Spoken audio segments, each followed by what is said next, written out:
నెలకి 50,000 నుండి 60,000 ఆదాయం రన్ టైలర్ యాప్లో ఆర్డర్ కంప్లీట్ చేసి పేమెంట్ పొందండి.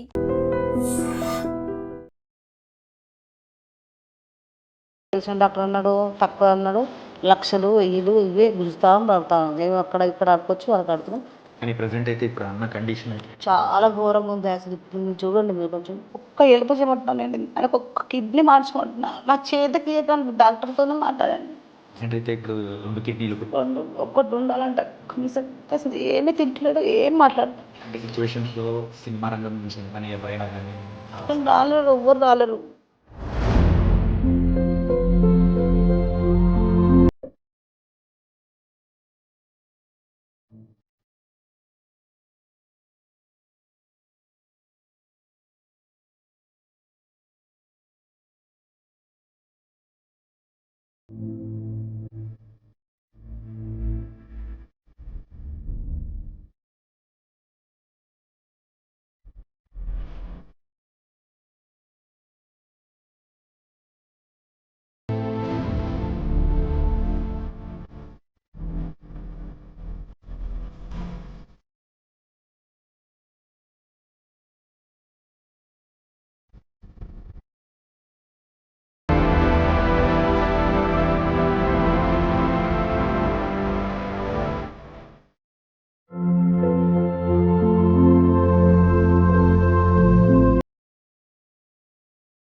నేను వెళ్ళరానా? టైం అవుతుంది. రాత్రి కూడా క్లాస్ ఉంటావా నీకు? పొద్దునే చెప్పాలంటే రాత్రి ప్రిపేర్ అవ్వాలి కదా వెంకట్ సార్. చిరంజీవి, బాలకృష్ణ, రవితేజ, ఎన్టీఆర్ ఇలా బోల్డ్ ఎంతమంది స్టార్స్తో కూడా మరి యాక్ట్ చేసి మరి మనందరినీ కూడా విలనిజంతోనే మరి అందరిని నవ్వించిన ఫిష్ వెంకట్ గారు. మరి ఆ పేరు వినగానే అందరికీ అర్థమైపోయింది కదా. గత కొంతకాలంగా కూడా మరి ఆయన ఎన్నో అనారోగ్య సమస్యలతో కూడా బాధపడుతూ ఉన్న సంగతులు మనందరికీ తెలిసింది. కాకపోతే ప్రజెంట్ ఆయన ఆరోగ్య సిచ్యువేషన్స్ అనేది కూడా మనం చూస్తూ ఉంటే కంప్లీట్గా మరి 2 కిడ్నీస్ అనేది కూడా ఫెయిల్యూర్ అయిపోయింది. మరి హాస్పిటలైజ్ అనేది కూడా అయిపోయారు. ప్రస్తుతం ఆయన అయితే ఐసీయూలో కూడా ఉన్నారు.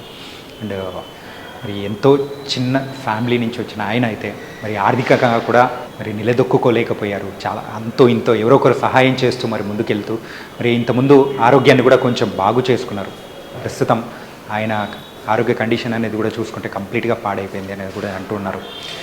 ప్రస్తుతం ఆయన కండిషన్ ఎలా ఉంది ఏంటి అనేది కూడా ఒకసారి మనం తెలుసుకుందాం. ఫిష్ వెంకట్ గారి ఆరోగ్య పరిస్థితి ఇప్పుడు ప్రస్తుతం ఎలా ఉంది ఏంటి అనే దాని గురించి మరి ఆయన ట్రీట్ చేస్తూ ఉన్న క్రిటికల్ హెడ్ అయిన మరి నరేందర్ గారు ఇప్పుడు మనతో పడుతున్నారు. మరి డాక్టర్ని కూడా అడుగుదాం ఏంటి ఆ సిచ్యువేషన్స్ ఏంటి అనేది. Hi sir. నమస్తే. సార్, ఫిష్ వెంకట్ గారిని చూస్తూ ఉంటే మరి చాలా ఛానల్స్లో కానీ అన్ని దానిలలో అయితే చాలా క్రిటికల్గా ఉంది, లేదు వెంటిలేటర్ మీద ఉన్నారు అని చెప్పేసి ఇలాంటి కంప్లీట్ ఒక ఫాల్స్ అనేది కూడా వస్తుంది. అండ్ ఇప్పుడు మేము చూసి వచ్చాము, అన్న కూడా కొంచెం కాన్షియస్లోకి వచ్చినట్టు కూడా అనిపిస్తుంది. ఏంటి present situation? Actually morning conscious లేకుండే, కాన్షియస్ ఎందుకు లేరనంటే ఆయన కిడ్నీ ఫెయిల్యూర్ వల్ల అమోనియా అనేది బయటికి వెళ్ళట్లేదు.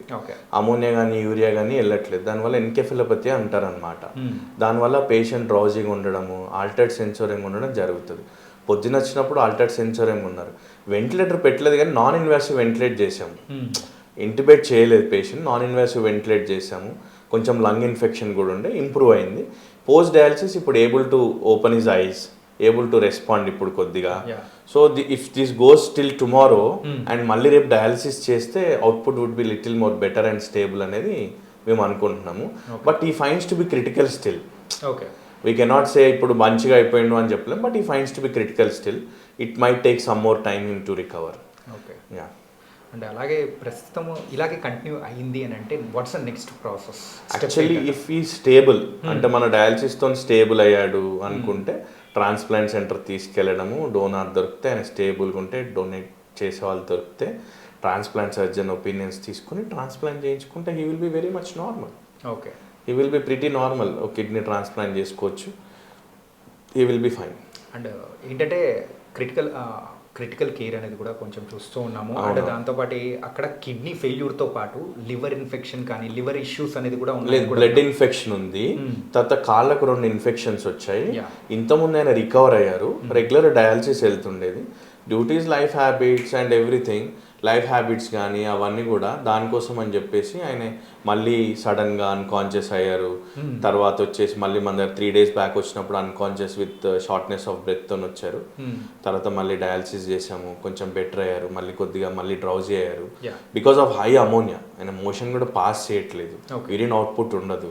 సో దానివల్ల ఏమవుతుందని అంటే పేషెంట్ అమోనియా లెవెల్స్ పెరిగి అమెనిక్ ఎన్కెఫిలోపతి అని అంటారు, ఆ పొజిషన్లో ఉన్నారు. మనం రెగ్యులర్ డయాలసిస్ చేస్తున్నాము. రెగ్యులర్ డయాలసిస్ ఈరోజు కూడా చేస్తున్నాము, రేపు కూడా చేస్తాము. Sometimes doing regular dialysis also. Okay. Dialysis disequilibrium అని బ్రెయిన్లో ఏర్పడుతుంది అనమాట డ్రాస్టిక్గా. దానివల్ల కూడా పేషెంట్ కోమాలో ఉండే అవకాశం ఉండొచ్చు. సో అది one of the side effects of dialysis.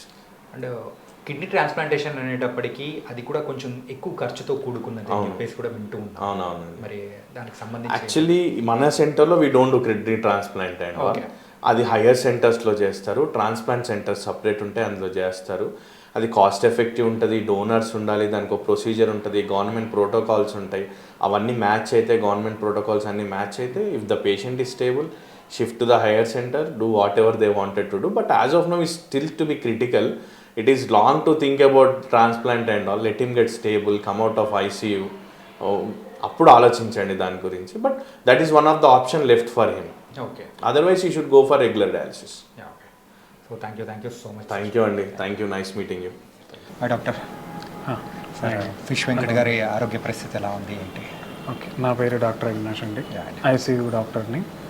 Okay, present అంటే తన కండిషన్ కాబట్టి మీకు తెలిసే ఉంటుంది, కిడ్నీ డిసీజ్ ఉంది తనకి. So kidney disease, liver disease రెండు కంబైన్ అయ్యి ఓకే ఆల్రెడీ వాళ్ళు 4 years నుంచి డయాలసిస్ చేసుకుంటున్నారు.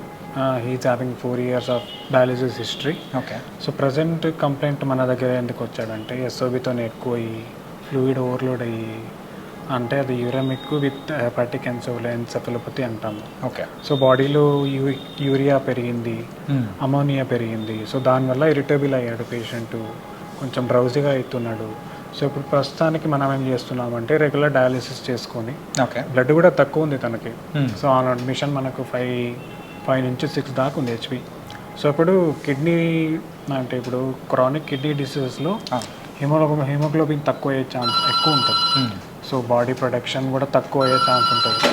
సో ఇప్పుడు మనం ప్రస్తుతానికి ఏం చేస్తున్నాం అంటే regular day by day dialysis చేసుకొని తన ఇంప్రూవ్మెంట్ ఎలా ఉంది ఒకసారి చూసుకొని, మళ్ళీ డయాలిసిస్ పడుతుందా అది చూసుకొని అదంతా మానిటర్ చేసుకుంటున్నాము. ఓకే. ఇప్పుడు ఒక్కొక్క డయాలిసిస్కి తను కొంచెం స్పృహలు కొంచెం వస్తున్నాడు, మాట్లాడుతున్నాడు, స్పృహలకు వస్తున్నాడు, మళ్ళీ వెళ్ళిపోతున్నాడు.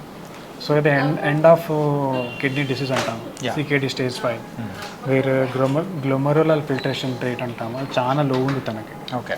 సో అది ఎండ్ స్టేజ్ 5 అంటాము. సో దీనికి పరిహారం అంటే కిడ్నీ ట్రాన్స్ప్లాంటే చేసుకోవాలి, అంటే ఇంకా వేరే ఆప్షన్స్ ఏం లేవు. అదే డయాలసిస్ ఉంటుంది కానీ ఇప్పుడు ప్రస్తుతానికైతే వెయిట్ చేస్తూ ఉంటాము, తను రికవర్ అయ్యేదాకా డయాలసిస్ చేస్తూ ఉంటాము. అంటే ఇప్పుడు ప్రజెంట్ ఉన్న సిచ్యువేషన్స్లో నార్మల్ పర్సన్ అవ్వాలంటే compulsory transplant is the goal, main goal. మనం ఏం చేస్తున్నాం ప్రస్తుతానికి పేషెంట్ తను డైలీ యాక్టివిటీస్ చేసుకోవడానికి డయాలసిస్ అవసరం పడుతుంది అంతే. ప్రజెంట్ ఆరోగ్య పరిస్థితి స్టేబుల్ లేదు. ఇప్పుడు ఈ బ్లడ్లో ఉన్న యూరియా మరి లివర్ వల్ల అమోనియా అనేది పెరుగుతుంది ఎక్కువ. సో తను డయాలసిస్ చేసుకుని మరి తన హ్యాబిట్స్ వల్ల ఆల్కహాల్ ఎక్కువ తీసుకున్న వల్ల లివర్ కూడా కొంచెం పాడైంది. సో లివర్ వల్ల బ్లడ్లో అమోనియా అనేది పెరిగింది. సో దానికి కూడా మెడిసిన్స్ ఇస్తున్నాము, చూద్దాము అంటే తన బాడీ రెస్పాన్స్ ఎలా వస్తుంది చూసుకోవాలి రోజుకి. టోటల్గా అప్రాక్సిమేట్గా ఈ ట్రాన్స్ప్లాంటేషన్ కానీ ఎవ్రీథింగ్. ట్రాన్స్ప్లాంటేషన్ అంటే ఇప్పుడు లివర్ కూడా కొంచెం దెబ్బతింది కాబట్టి తన బాడీ ఎలా యాక్సెప్ట్ చేస్తుంది న్యూ కిడ్నీ అనేది కూడా చూసుకోవాలి, అది కూడా కొంచెం రిస్కే ఉంటుంది. అండ్ అప్రాక్సిమేట్గా దీనికి వరకు ఖర్చు అవ్వాలంటే ఎంత అవుతుంది? ఇప్పుడు ప్రస్తుతానికైతే ఒకటి అల్బుమిన్ అని ఇస్తున్నాము. లివర్ పాడైన వాళ్ళకి బాడీలో అల్బుమిన్ అనేది తగ్గుతుంది, ఓకే, అసైటిస్ ఫామ్ అవుతుంది, అంటే బాడీలో అంతా వాటర్ నిండే ఛాన్స్ ఉంటుంది. సో ఇప్పుడు అది తగ్గాలంటే అల్బుమిన్ అని పెడతాం ఇంజెక్షన్. అది ఒక్క అల్బుమిన్ కాస్టే మనకు 10,000 పడుతుంది ఒక్క వాయలు. ఓకే. సో ఇప్పుడు ప్రస్తుతానికి హయ్యర్ యాంటీబయాటిక్స్ పెడుతున్నాము, రోజుకే ఒక 20,000 దాకా ఖర్చు ఉంటుంది. Medicines just for medicines. ఇప్పుడు డయాలిసిస్ చేయాలంటే దాని ఖర్చు వేరు. ఓకే. ఇప్పుడు మనం హాస్పిటల్ తరపు నుంచి ఏం చేస్తున్నామంటే జస్ట్ బెడ్ ఛార్జెస్ అంటే హాస్పిటల్ ఛార్జెస్ తగ్గించి ఓకే. మెడిసిన్స్ మరి డయాలిసిస్కి అయితే చేసుకోవాలని వాళ్ళకి చెప్పాం. సో మీ వంతు సహాయం అనేది కూడా మీరు మనం హాస్పిటల్ తరపు నుంచి ఏమేమి అవుతుందో అంతా చేస్తున్నాం. ఓకే. మెడిసిన్స్ కాస్ట్ కాబట్టి వాళ్ళు మనం కూడా ఏం చేయాలి. ఓకే. Yeah, thank you. మరి ఐసీయూలో ఉన్న మరి ఫిష్ వెంకట్ గారిని చూస్తుంటే నిజంగా చాలా చాలా బాధ వేస్తుంది. అండ్ మరి ఆయన హెల్త్ కండిషన్స్ గురించి అయితే డాక్టర్తో మాట్లాడాను. అలాగే వాళ్ళ ఫ్యామిలీ మెంబర్స్ అయినా వాళ్ళ డాక్టర్ ఉన్నారు ఇక్కడ మాట్లాడతాను. అమ్మ మీ పేరమ్మా? శ్రవంతి అండి. శ్రవంతి గారు, మరి నాన్నగారి పొజిషన్ కానీ చూస్తూ ఉంటే నిజంగా చాలా బాధ వేస్తుంది.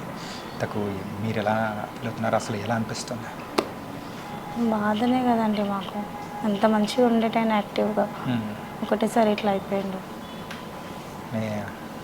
మరి ఎన్ని రోజుల నుంచి ఇలా ఉన్నారు ఏంటి? ఇప్పుడు జాయిన్ చేశారు? ఇక్కడ వచ్చి మాత్రం 4 days అవుతుంది. కానీ ఆయన పేషెంట్ లాగా మాత్రం 4 years అవుతుంది. ఓకే. 4 years నుంచి డయాలసిస్ పేషెంట్ అయ్యిండు. డే బై డే చేయించుకుంటున్నాడు. కానీ ఇప్పుడు సిచ్యువేషన్ చూస్తూ ఉంటే ఇంకొంచెం క్రిటికల్ అయినట్టు చాలా క్రిటికల్ అయ్యింది. మరి ఇలాంటి సిచ్యువేషన్స్లో మీకంటూ ధైర్యాన్ని ఇచ్చేవాళ్ళు కానీ అండ్ ఆర్థిక పరంగా హెల్ప్ చేసే వాళ్ళు ఎవరైనా ఉన్నారా, లేకపోతే ఏంటమ్మా అది? ప్రస్తుతానికి ఇప్పటివరకు అయితే ఎవరు ముందు రాలేదండి. ట్రై చేస్తున్నాం, ఇండస్ట్రీ నుంచి కూడా ట్రై చేస్తున్నాం, కానీ ఇంకెవరైతే ఇట్లాంటి కాల్ రాలేదు. కాకపోతే ఆయన సిచ్యువేషన్ చూస్తున్నా ఏంటంటే రోజుకి ఎంత ఖర్చు అవుతుంది ఏంటి అని చెప్తూ ఉంటే, సో సుమారు ఆ లివర్కి సంబంధించిన అది వాడాలి అంటేనే ఒక ఇంజెక్షన్ కాస్ట్ 10,000 అని చెప్పేసి 10,000. మరి ఎలా బేర్ చేస్తున్నారు, ఎలా తట్టుకొని నిలబడుతున్నారో మాకు అర్థం కావట్లేదు. నిజంగా చాలా చాలా బాధేస్తుంది అసలు. కొంతమంది ఇట్లనే రిలేటివ్స్ వాళ్ళు వీళ్ళు కొంచెం హెల్ప్ చేస్తున్నారు. ఇంకా ఫ్యాన్స్ కొంతమంది నిన్న నుంచి స్టార్ట్ అయింది కొంచెం హెల్పింగ్, కానీ ఇండస్ట్రీ నుంచి గవర్నమెంట్ నుంచి అయినా కానీ ఎవ్వరు మాత్రం హెల్ప్ చేయట్లేదు. ఇంకా చిరంజీవి గారైనా కానీ, పవన్ కళ్యాణ్ గారు, ఎన్టీఆర్, బాలకృష్ణ, రవితేజ వీళ్ళతో మంచి మంచి పెద్ద పెద్ద ఫిలిం ఆర్టిస్ట్తో హీరోస్తో డాడీ చేసిండు. వాళ్ళు కొంచెం ముందు వచ్చి కొంచెం డాడీకి మన హెల్ప్ చేస్తే చాలండి మాకు అది. ఓకే. అలాగే మీరు అంటున్నారు కాబట్టి ఖచ్చితంగా చూస్తున్నాం, వాళ్ళ వరకు తెలియాలనేసి మేము. ఓకే. మరి పెద్దల వరకు కూడా చేరాలనే ఒక చిన్న ప్రయత్నం అనేది కూడా చేస్తున్నాం మీతో మాట్లాడించి. సో వాళ్ళ వరకు చేరిందంటే ఇంకా హ్యాపీగా అనేది ఫీల్ అవుతాం. అన్న నార్మల్ వ్యక్తి అయితే ఇంకా అంతకు మించింది లేదు. మళ్ళీ సినిమాలో కనిపించాలని ప్రతి ఒక్కరు కోరుకుంటున్నారు. అవునండి. ఇండస్ట్రీ పెద్దలైనా కానీ ఎవరైనా కానీ, సో వాళ్ళ ఫ్యామిలీ మెంబర్స్ అందరి తరపు నుంచి కూడా నేను మనస్ఫూర్తి కోరుకున్నాను. సో మీరైతే హెల్ప్ చేశారంటే, ప్రతి ఒక్కరు హెల్ప్ చేశారంటే ఖచ్చితంగా ఆయన మామూలు వ్యక్తి అవుతారు. అండ్ వాళ్ళ ఫ్యామిలీ మెంబర్స్ కూడా మనం కూడా మరి తోడుగా నిలవాలని కూడా మనస్ఫూర్తి కోరుకున్నాను. Sir, one life lesson what medicine has taught you. Whatever you can do without expecting. But I really believe మన పాజిటివ్ యాటిట్యూడ్ ఉంటేనే మనం ఏదైనా సాధించగలం. గట్ని మనం కరెక్ట్గా డీల్ చేసినట్లయితే అది మనకి పాజిటివ్ హార్మోన్స్ని రిలీజ్ చేస్తుంది. షుగర్ వచ్చిన వాళ్ళ పరిస్థితి ఏంటి? పొట్ట దగ్గర పెరిగితే దాన్ని ఆండ్రాయిడ్ అంటారు, ఆండ్రాయిడ్ ఫోన్ కదా. అసలు థాట్స్ ఎందుకు వస్తాయి? బ్రెయిన్ డెడ్ అంటే దానికి ప్రపంచం అంతా కూడా కొన్ని నిర్దిష్టమైనటువంటి లక్షణాలు ఉన్నాయి. మానసికంగా ధైర్యంగా ఉంటే క్యాన్సర్ జయించవచ్చు. You are a doctor for a cause sir, అంతే. వాళ్ళకి వచ్చిన ఆదాయం కాకుండా ఫ్రీ సర్వీస్ ఎంతమందికో చేస్తుంది.